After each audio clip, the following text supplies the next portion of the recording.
दोस्तों हम लोगों ने अ, पिछले वीडियोस में डिस्प्लेसमेंट करंट की बात करी है। हम लोगों ने देखा कि मैक्सवेल ने डिस्प्लेसमेंट करंट का नया एक टर्म दिया और उन्होंने एम्पियर सर्कुटल लॉ को मॉडिफाई किया। जहां हम लोग देख रहे थे कि ampere circuital law capacitor circuit के कैपेसिटर के बाहर कंसिस्टेंट था, लेकिन कैपेसिटर के अंदर वो डिसएग्री कर रहा था एम्पियर माने लॉ के साथ। लेकिन मॉडिफाइड लॉ क्या वो कंसिस्टेंट रहा? मैक्सवेल ने जो मॉडिफाई करके नया लॉ दिया है, क्या वो कंसिस्टेंट है? अगर है तो कैसे है, आइए देखते हैं। जब ऐसा सवाल दे कि show the consistency of amperes Maxwell's Ampere circuital law, तो हमें पहले जानना है कि मैक्सवेल के हिसाब से सिचुएशन था क्या। क्या मैक्सवेल्स एम्पियर सर्कुटल लॉ है ना? The Maxwell's ampere circuital law is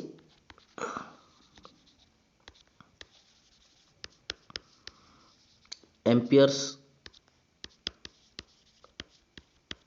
circuital law is, ये क्या है? ये है integration over close path B vector dot D L, माने line integral of magnetic field over any close path is equals to mu not times total current. अब total current का मतलब यहां पे conduction current plus displacement current, जिसके बारे में हम लोगों ने कई बार डिस्कशन अभी किया है ना? डिस्प्लेसमेंट करंट, अब डिस्प्लेसमेंट करेंगे epsilon nought D phi of E by D T, जो उसका वैल्यू है। ठीक है। तो ये था मैक्सवेल्स एम्पियर सर्कुटल लॉ। अब मैक्सवेल के हिसाब से, according to Maxwell,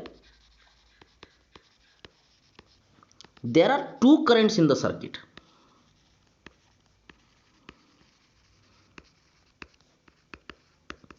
सर्किट में दो करंट हैं। क्या क्या? एक आईसी, जिसे हम लोग कहते हैं कंडक्शन करंट,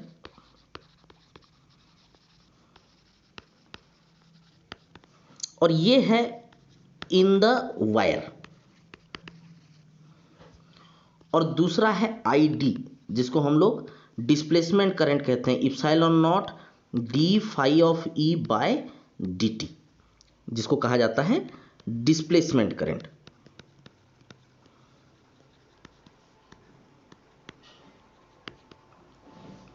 है ना? और ये रहता है इन द स्पेस बिटवीन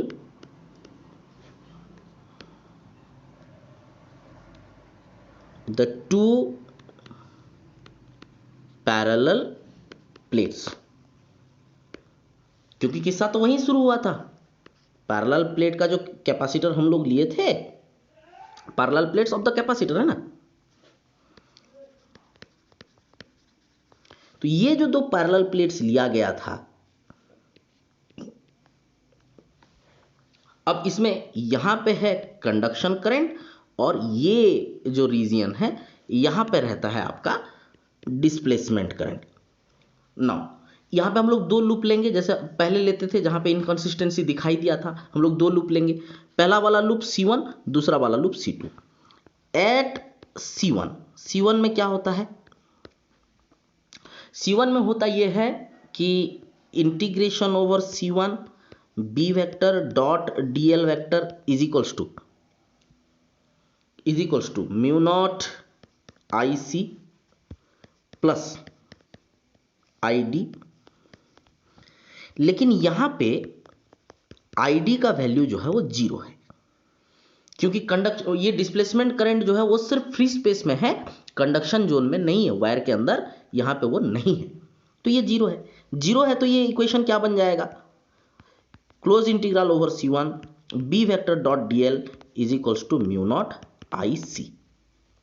ये हो गया इक्वेशन 1, जो पिछले वाले केस के साथ, माने जब हम लोग एम्पियर सर्कुटल लॉ देख रहे थे उसमें जो केस बनता था उसके साथ ये आइडेंटिकल हो रहा है ना? अब हमें चेक करना है, जहां पे वो इनकॉन्सिस्टेंसी शो करता था वो तो यही वाली जोन थी, दूसरी जोन। तो अब एट C2 चेक करना है, तो हुआ ये फिर क्या लिखना है, एट C2। अब C2 का केस थोड़ा अलग है। एट C2 क्या है, integration over B vector dot DL vector is equals to mu nought IC plus ID।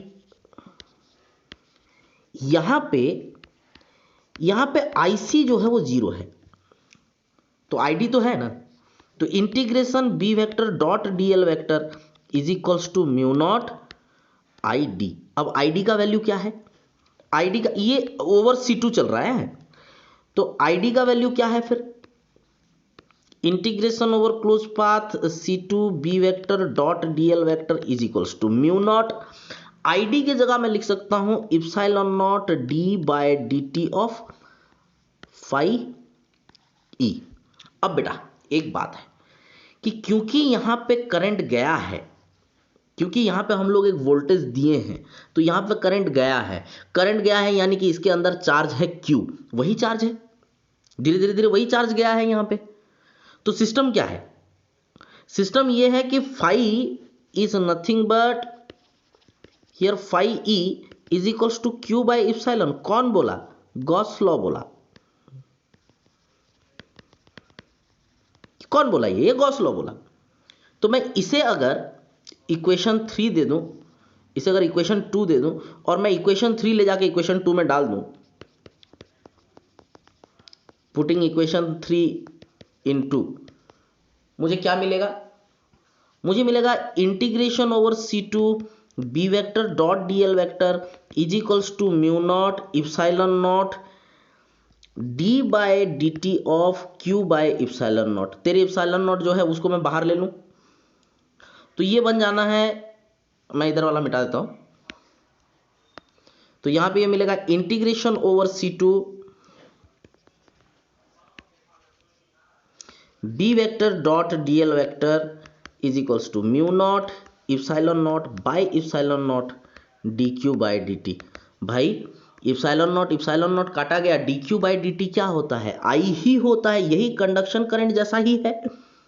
बस ये है कि यहां पे ये करंट जो है वो धीरे धीरे टी टाइम तक बढ़ा है, यहां से वो करंट गुजरा है, बात इतना ही है।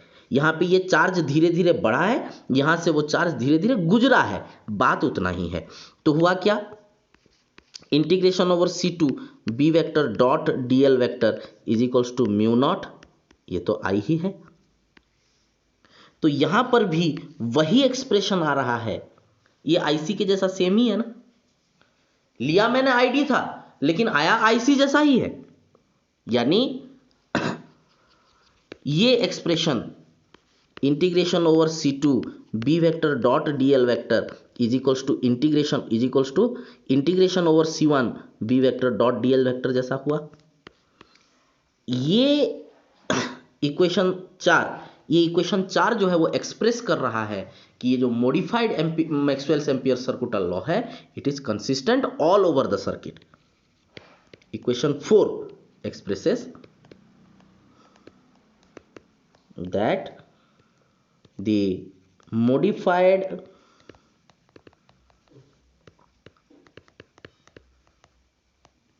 ampere circuital law is consistent all over the circuit।